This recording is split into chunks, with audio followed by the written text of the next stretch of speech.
Hi everyone, thank you all for agreeing to participate in this expert panel to help us develop recommendations to improve access to care for patients taking prescription opioids for pain. We really appreciate all the time that you guys are devoting to this project and the expertise that you all will bring. My name is Pooja Lagasetti. I'm a primary care physician and a researcher at the University of Michigan and at the Ann Arbor VA.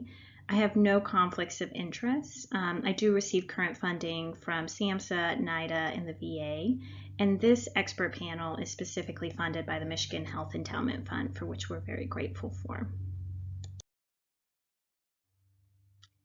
I do want to say thank you to our research collaborators. I'm supported by an amazing team of researchers and experts, including Amy Bonner, Vineet Chopra, J Bernstein, Michelle Heisler, Victoria Powell, and others.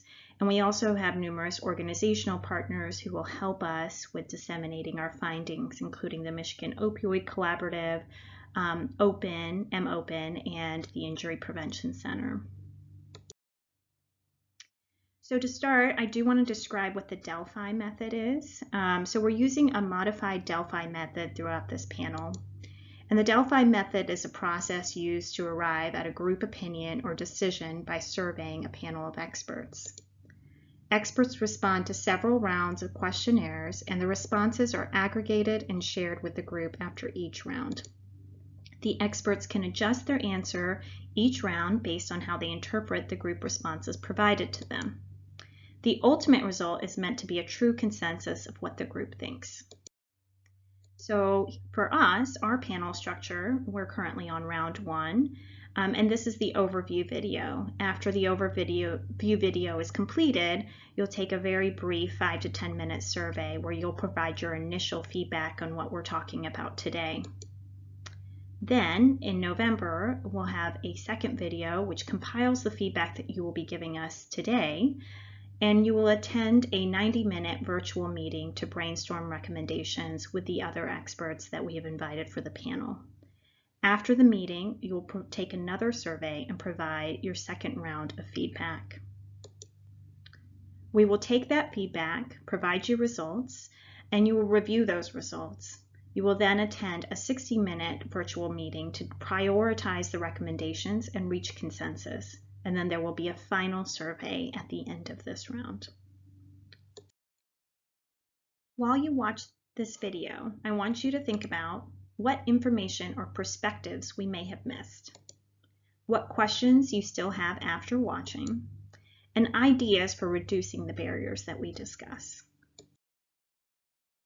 To give you a little background, our team has done an extensive job reviewing the data and literature about chronic pain patients and effective multimodal treatment for pain.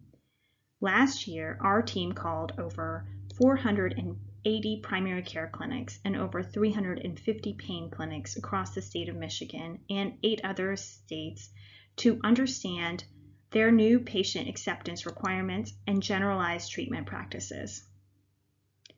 We also conducted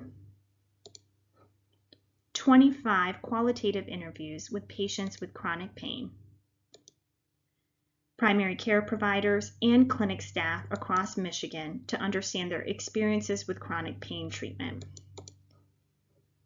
Finally, we gathered and synthesized these different data sources to summarize and describe 4 major barriers patients face when accessing effective pain care.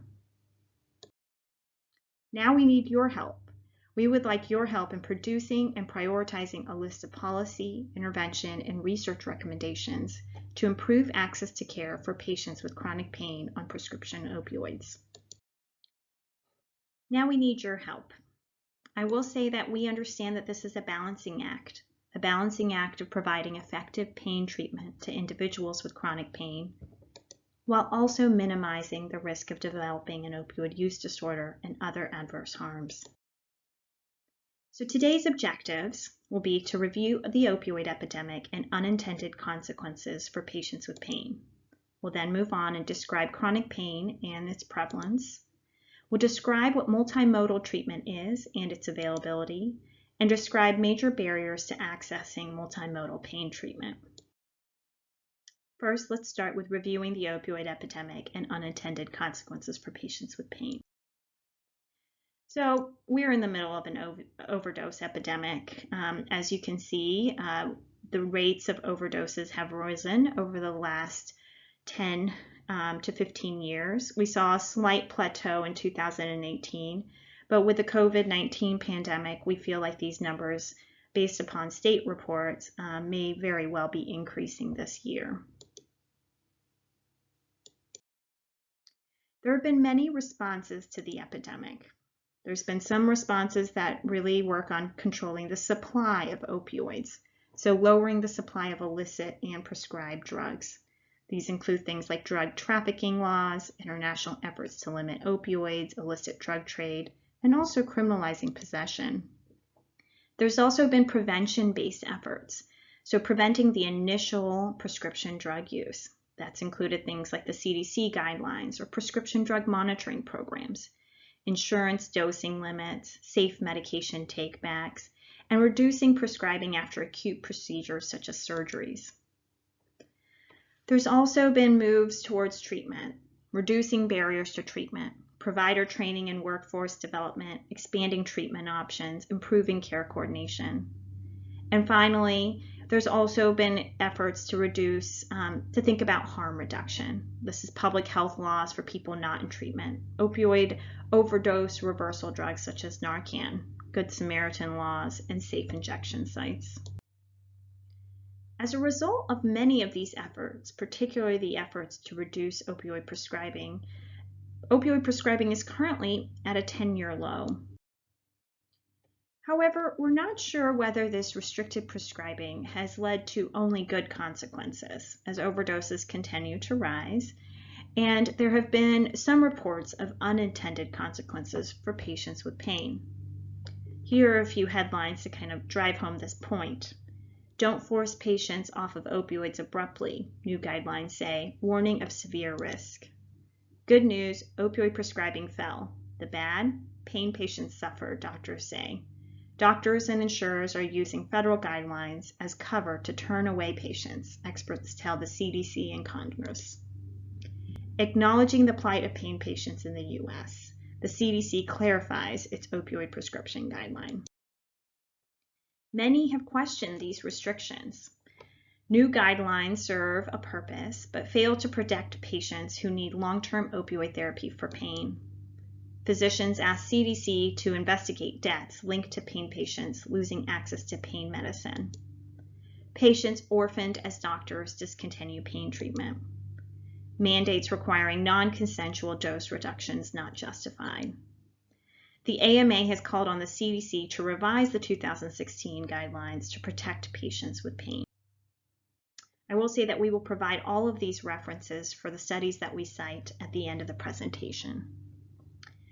Let's move on to describe chronic pain and prevalence. What does chronic pain look like? Meet Mr. B. He's a 55-year-old male with back pain due to a car accident, and he has limited mobility. This car accident was more than 5 years ago. He's been to the ER twice in the past year, reporting extremely severe pain. Hydrocodone has helped to control his pain and independence for the past 5 years. He now needs a higher dose, but his primary care physician wants to reduce dosage, citing the CDC guidelines and new policies. Mr. B becomes upset, but agrees to the lower dose. Next month, he goes to the emergency room, reporting increased pain and trouble completing his daily activities. Why does Mr. B's experience matter? I really highlight the case of Mr. B today to really drive home that today's panel and the emphasis of this panel is on individuals with chronic pain like Mr. B who are on opioid therapy. I know that many of us have sat on panels that are mainly addressing addiction and opioid use disorder with respect to the overdose crisis. And today we're really focusing on a population that has pain and thinking about how we can deliver effective pain treatment while minimizing the risk that patients like Mr. B will ever develop an opioid use disorder. Most chronic pain patients don't actually misuse opioids. And it's important to know this epidemiology when thinking about the distinction between individuals with chronic pain versus those with opioid use disorder. Of chronic pain patients prescribed opioids, 65%, the vast majority, have never misused their medication. 25% have, but when we say misuse, that means that they may have even just taken a dose that was not prescribed to them by the physician. For example, the physician prescribed for them to take 2 pills a day, but on a day that their pain was bad, they took 3 pills a day. And less than 10% have an underlying opioid use disorder. And by opioid use disorder, I mean that the opioids that they're taking for their pain is negatively impacting their life in a way that harms their family, their functional roles, or how they interact with their job. They're having cravings, consumption, they've lost control. That is the distinction between opioid use disorder versus just taking opioids for chronic pain. Today, our focus is on how do we manage pain and provide access to effective pain treatment while preventing opioid use disorder. And while there is some overlap of individuals who use opioids for chronic pain and those who have an opioid use disorder, the vast majority of individuals on prescribed opioids do not have an opioid use disorder. And so we really want to think about how we can treat their pain effectively, maybe with opioids, maybe without, while preventing potential opioid use disorder. So with this in mind, how widespread is chronic pain and opioid use? So we know that 100 million Americans experience chronic pain. That's far more than the number affected by heart disease, diabetes, and cancer combined.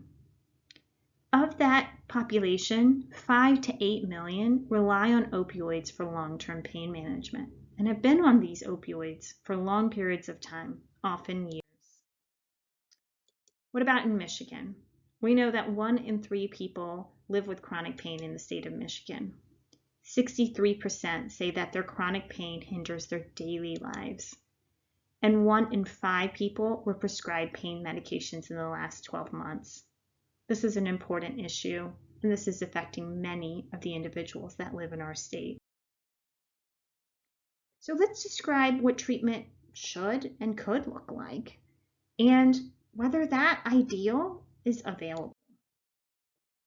How do experts say chronic pain should be treated? So experts basically say that we should use a combination of approaches: medications, behavioral health approaches, restorative therapies, complementary and integrative health, things like acupuncture, and also interventional approaches. This is what they term effective multimodal treatment. So how do patients access this level of care? So I say most patients start with their primary care office. They then see this primary care provider who may diagnose them with chronic pain, and they discuss different treatment options and they plan for next steps. At this point, the primary care provider can provide a host of things. Most primary care clinics, they can at least provide medications. However, many of these other options, behavioral health approaches, restorative therapies, complementary and integrative health, interventional approaches, may not be available within the primary care clinic itself. And so the primary care physician may need to refer to other situations or other sites, or even pain specialists that potentially provide this treatment. And this in itself can be challenging. So can patients with chronic pain on opioids actually access multimodal pain treatment through primary care? The data is discouraging. Our team called almost 200 primary care clinics across the state of Michigan, where we simulated a patient who was on long-term opioid therapy for pain and tried to schedule a new patient appointment for this individual. 41% of the primary care clinics we called said that they did not want to see the patient or schedule an initial appointment to potentially continue their long-term opioid therapy.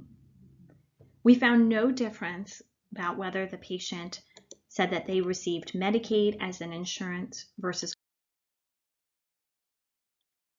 We wanted to know if this was happening elsewhere. We expanded our study to include 8 additional states based on overdose death rates.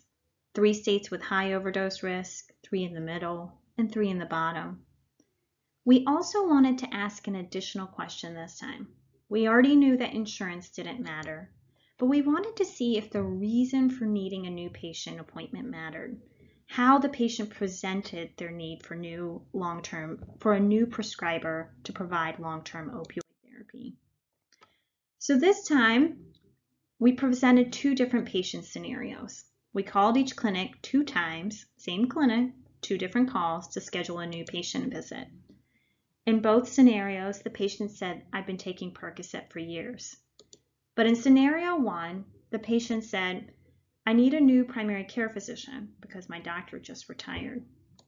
In scenario 2, we chose what could be perceived as a slightly less benign reason for needing a primary care physician. And we said, quote, "My doctor just stopped prescribing it for me."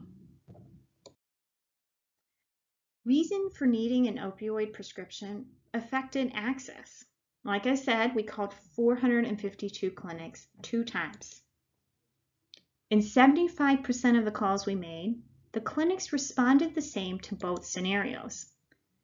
32% of the clinics said, "Yeah, we'll set up an appointment and our doctors will see if they can continue prescribing," in both scenarios.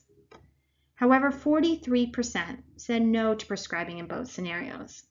As you may remember, this matched the percentage that we found in Michigan, where roughly 40% of the clinics said, "No, we won't schedule an appointment to continue your long-term opioid therapy." And in 25% of the clinics, they responded differently to each scenario. And in those 25% of the clinics, we found that reason for needing an opioid prescription affected access. We essentially found that for individuals who said that their doctor had retired, they had twice the odds of receiving the ability to schedule an appointment compared to those who said that there was no reason. These findings really indicated to us that while many clinics, 75%, act uniformly when 2 scenarios are provided, 25% don't, and they tend to favor what is considered a less benign or more benign reason for needing a new primary care physician. This indicates that there might be some level of variation in clinic decision-making that's driven exclusively by human behavior, potentially stigma. So going back to this model, it's pretty evident that there are breakdowns in effective multimodal pain care, specifically at this patient to primary care office level, where it's almost hard for a patient to even get in the door if they need a new primary care provider. There's also difficulty in just getting to the point where you could even discuss diagnosis and treatment planning. So if they can't even get in the door to see a primary care physician, can they then access specialty pain care? Because often when we made these calls, the primary care doc would say, or the scheduler would say, you should go to a pain clinic, and that's where you should be seen for your opioid therapy. Do pain clinics offer multimodal treatment? So we called 366 pain clinics posing as a patient on long-term opioid therapy seeking care, and we asked about what insurances they accepted, referral requirements, and the treatments they offered. And this was across the same 9-state sample that I described earlier. And we found that many pain clinics have restrictive acceptance policies. Roughly half of the clinics we called did not accept Medicaid. Another 50% required a referral before accepting new patients. So if our patient can't even see a primary care physician or get a new primary care physician, it would be nearly impossible for them to get a referral to then see the pain specialist. An additional 23% required a referral based on the insurance type. So if you have Blue Cross Blue Shield, you may not need a referral, but if you have Medicaid, you might. We also found that multimodal treatment is rare. Only 10% of the clinics we called offered a combination of procedures plus medication management plus behavioral therapy. Only 1/3 of the clinics offered only interventional procedures or medication management. So this was a pretty large proportion. Interestingly, we found that more of the pain clinics were willing to offer CBD products, 25%, compared to only 13% who offered any form of behavioral therapy. Going back to our conceptual model, this really highlights that even once a primary care physician gets to the point of diagnosis and treatment planning, and if this provider is trying to offer multimodal treatment or plan for multimodal treatment, it's pretty hard to figure out a place where a patient can truly get medications plus behavioral health approaches, restorative therapies, complementary integrative health, or interventional approaches. And it seems that in order to kind of get this true multimodal treatment approach, an individual would have to seek out care from multiple different areas and places, which can not only be challenging, it can also be very expensive. So let's now talk about the major barriers to accessing multimodal pain therapy. Why is this happening? We identified 4 primary barriers to pain care. 1 is policy, 2, payment, 3, care coordination, and 4, stigma. Let's start with talking about policy. State and insurer policies around opioid prescribing add significant administrative burden and fear of litigation, which reduces providers' willingness to treat this patient population. What do we mean? So there's been a lot of different policies and guidelines that have been put into place over the past few years. There was the CDC guidelines in 2016, which really kind of emphasized that opioids should not be the first-line option, that providers should weigh the benefits versus risk. They should use immediate release formulations when possible, reduce doses, and taper if necessary. There was also the state of Michigan requirements. So there's the Start Talking form. So clinicians have to fill out a form with the patient consenting that says that they understand the risk of opioid therapy. You have to review the prescription drug monitoring program, which is called the MAPS in the state of Michigan, for each patient before prescribing opioids. You also have to ensure that you have follow-up care or a long-term commitment if you're going to prescribe opioids in a long-term opioid therapy fashion. And there's also sanctions if you don't comply with these regulations. On top of these state guidelines, these state restrictions and CDC guidelines, many different health systems have enacted their own policies to make sure that their providers are adhering to these requirements. They're mandating kind of certain frequency of urine toxicology screens, and this can vary from site to site because there's not really good evidence to guide this practice. There's performance feedback comparing prescribing to peers. So a prescriber might get an alert that says, hey, compared to other prescribers in our practice, you're prescribing opioids more or less. There's also dosing limits that are being put on by either the health system or the insurers, and prior authorizations, which are forms that physicians have to fill out before they prescribe certain medications that may or may not be on an insurer's formulary. So some experts, including Kertesz, has described these policy mandates and metrics as creating a problem of dual agency for physicians. So there's the regulatory success reducing opioid prescribing to combat the opioid epidemic, which has been true, but then there's the clinical successes of providing appropriate care to individual patients, which may sometimes include opioid medication. So you've got to kind of, as a physician, you have to abide by both of these 2 issues. And what does a physician do when patients are effective for their patient, and how do they manage these 2 dual agencies in those scenarios? So what did we hear from clinic staff and providers during our interviews when we reached out to all the primary care clinics trying to schedule appointments? And we also did some qualitative interviews. We heard from Michigan providers that said that the DEA has scrutinized everything. extra time and paperwork involved in trying to get medications approved. Plus, the legal environment is such that we are cautious about writing anything. And so this really came out multiple times that the providers were scared. They were scared of the legal sanctions. And even if the laws didn't clearly state what they had to do or what they didn't have to do, they were almost being overly cautious to make sure that there were no sanctions that they were breaking. We've also, not just evidenced by our team, but evidenced by others, have found that 58% of providers have changed their practice due to the 2016 CDC guidelines. And now that could be a good thing, but the problem is that some of these responses have been, perhaps a bit strong. 43% have elected not to treat patients with chronic pain. So it's so much burden that they don't even want to take these patients on. And physicians fear liability if they prescribe opioids. So some will say that they're willing to continue to prescribe to the handful of patients that they already have on their panel. But if a new patient was to show up, there's so much fear around the liability that they would rather just not accept that patient and have to deal with so many of these policies and administrative burden. Now, the situation would work if patients didn't naturally have to go, change doctors sometimes, whether their provider or network has changed, their doctor retired, they didn't feel like they were getting good care. As we all know that this practice of changing physicians happens to us all.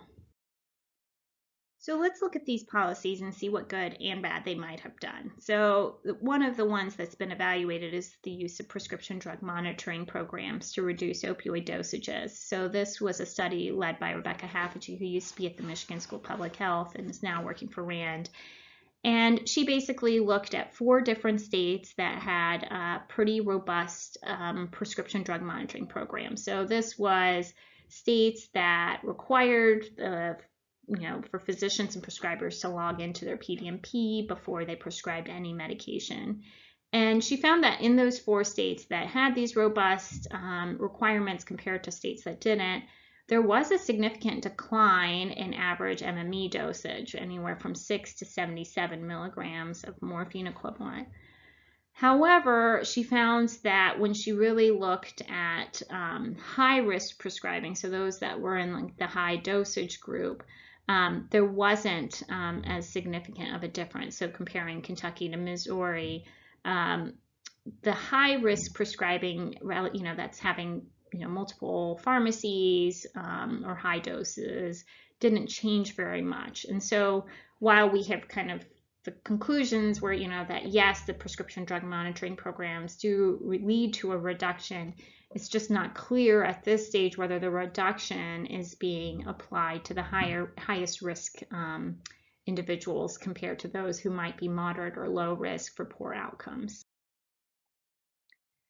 So there's also, insurance plans aim to reduce opioid prescriptions as well. So interviews with, this is another study that looked at interviews with insurance plan executives that showed efforts focused around restraining opioid prescribing rather than promoting comprehensive pain strategies. And so a lot of the focus, because of the opioid epidemic being framed as an opioid epidemic rather than necessarily a pain or addiction epidemic, has focused on, again, what are ways that we can reduce opioid prescribing rather than a more comprehensive approach that focuses more on let's not just reduce opioid prescribing, but let's also think about other comprehensive pain modality strategies.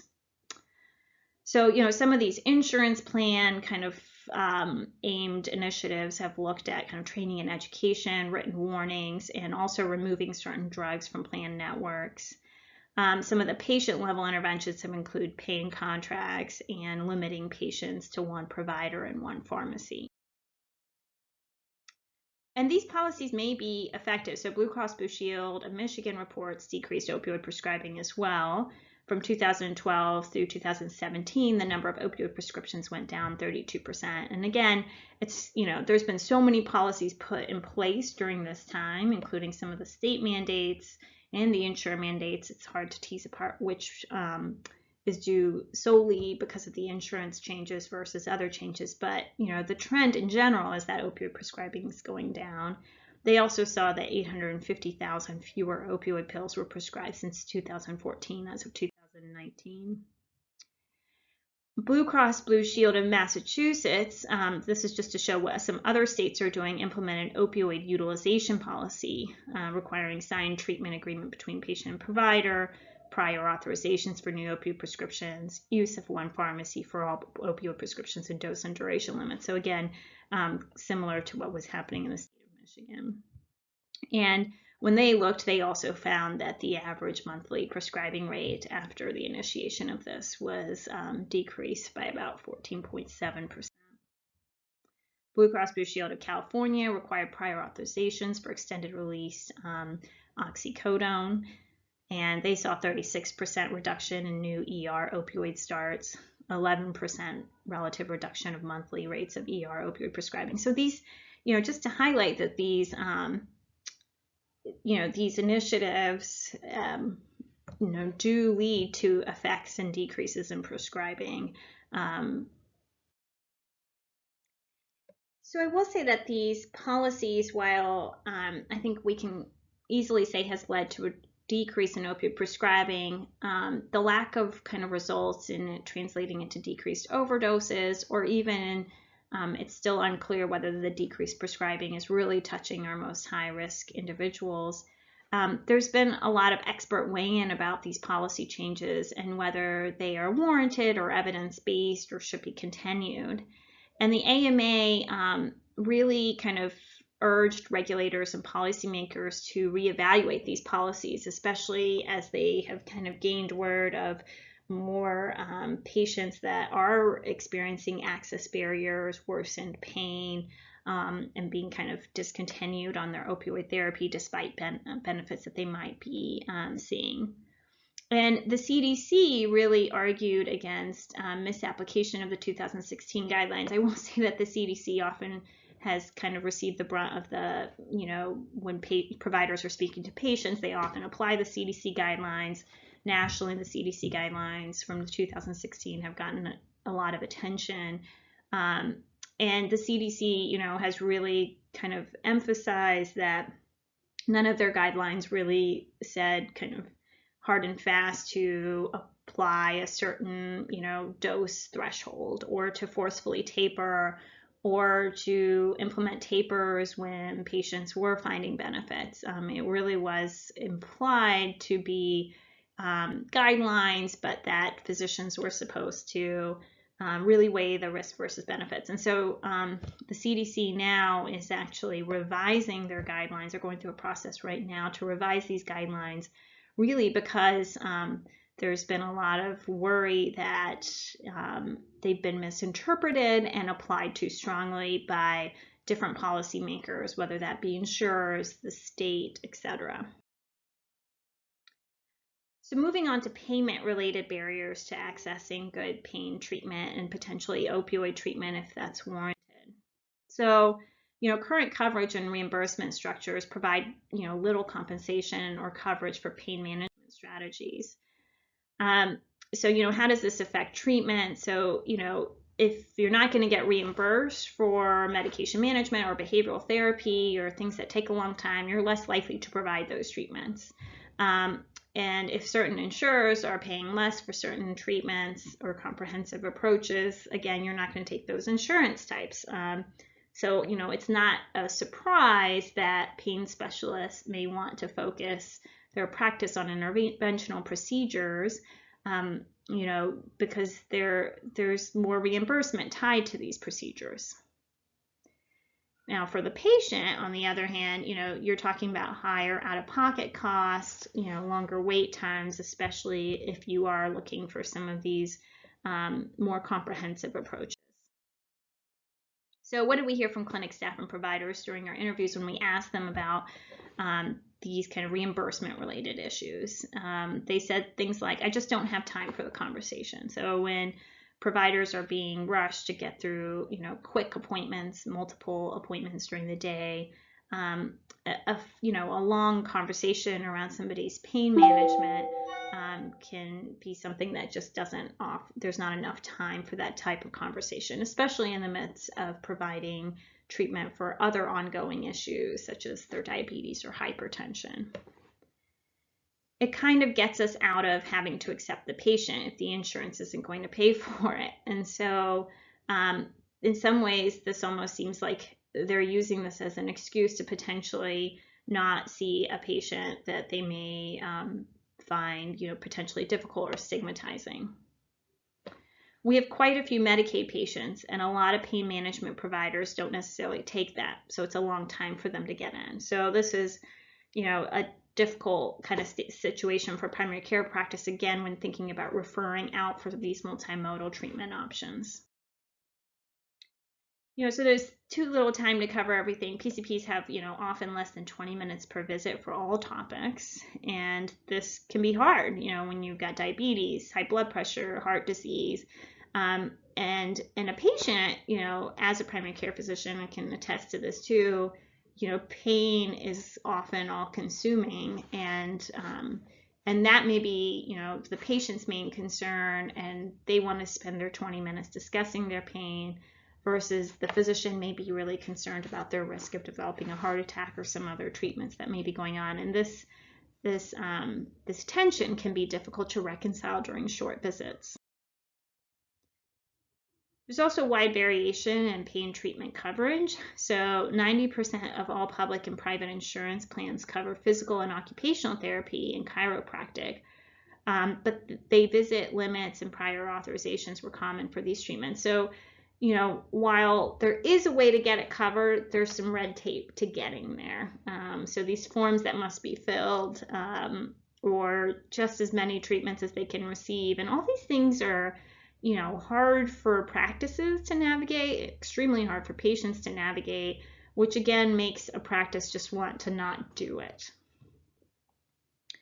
Review of essential health benefits by state. We found that less than 10 states cover acupuncture, massage, or biofeedback, which have been found to be beneficial for some types of pain.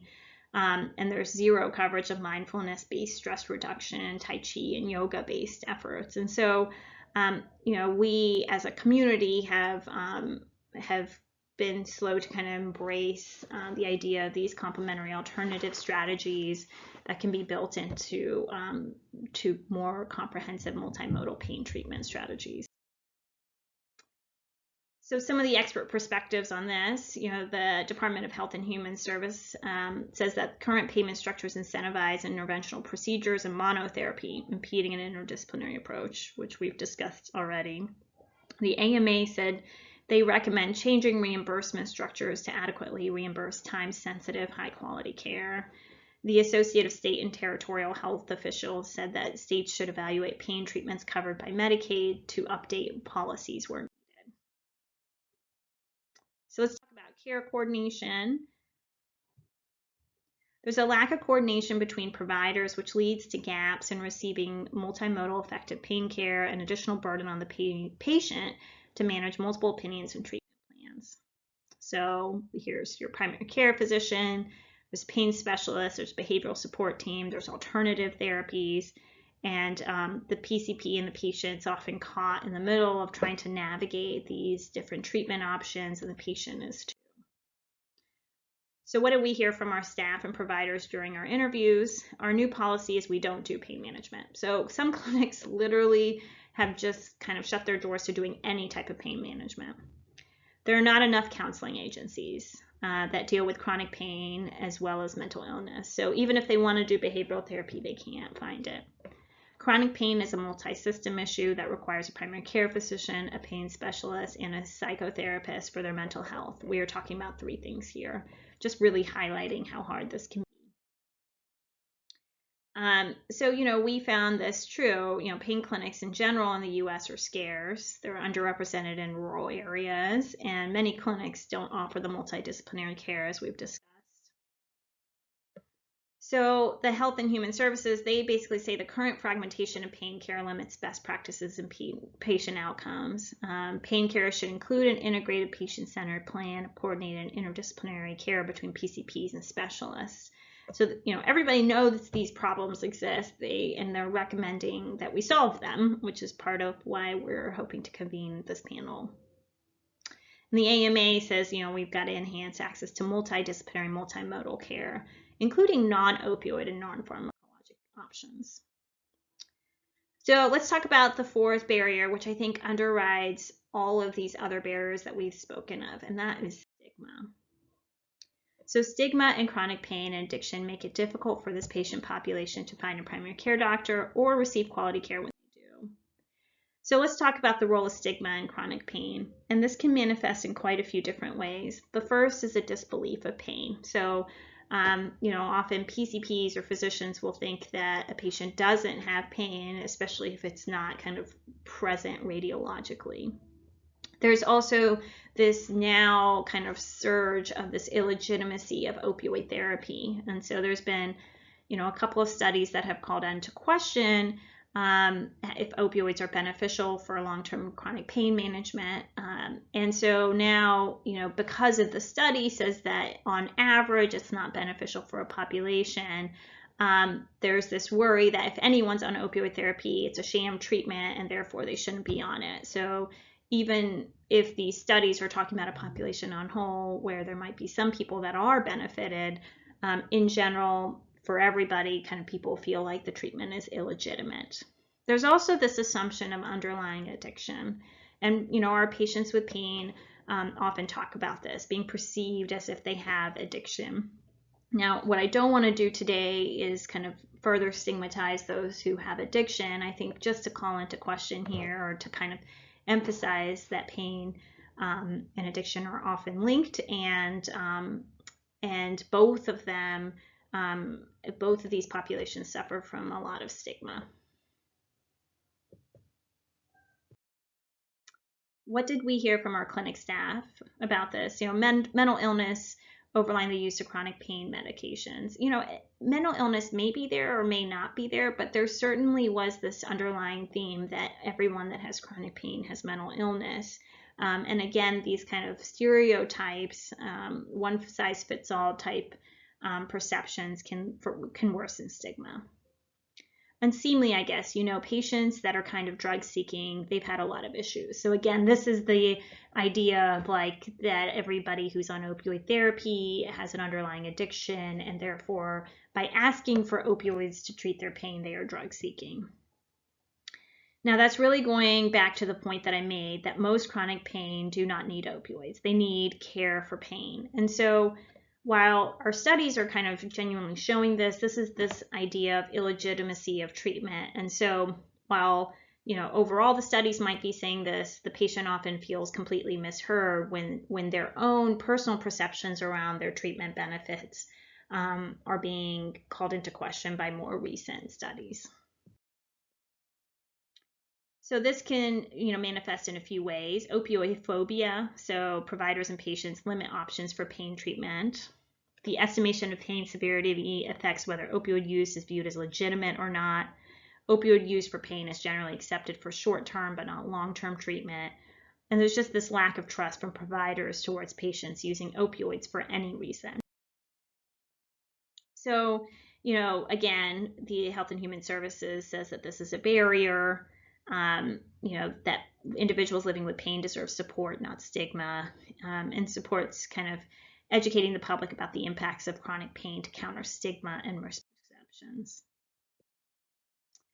So now I'll pause and we turn to you. We are going to ask you to complete a very short survey, likely only 5 minutes. This is where you'll provide feedback on this overview video that you just heard of, the 4 barriers in particular. We'd like to hear whether you have additional thoughts about these 4 barriers, or whether you've seen 5 barriers or 6 barriers that we haven't commented on. We will then use your feedback on this overview slide to design, to lead into our round 2, where we will split the group into, workshops groups where we'll discuss these barriers and hopefully have a focused discussion on potential solutions that could help residents in the state of Michigan who are suffering from chronic pain. Thanks so much.